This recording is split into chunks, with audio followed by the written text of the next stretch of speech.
Hello guys, good evening. I'm cooking coconut glutinous rice milk pudding guys. Biko.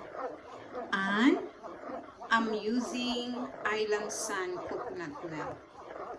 And Golden Royal Bowl Premium Thai glutinous rice. And I'm using Demerara sugar, Demerara brown sugar guys.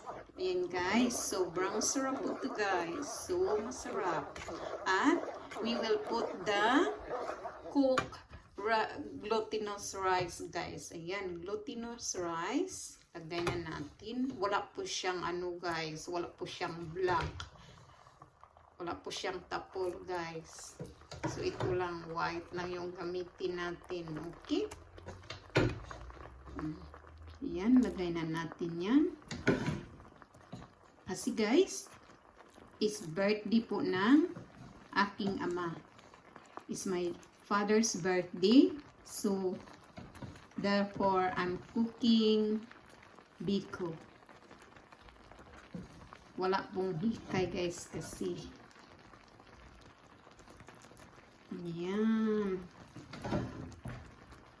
At ako po'y namimiss ko po yung biko guys.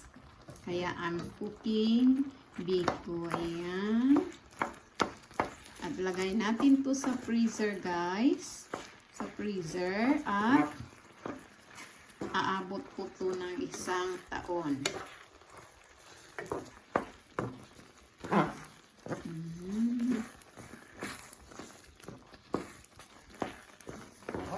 Okay.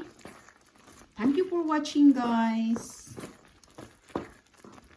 Hope you have a lovely day, and wishing you good health, happiness, security, and may the Lord protect us, and may the Lord guide us, and may the Lord forgive us, forgive all our sins guys. Okay guys, thank you for watching.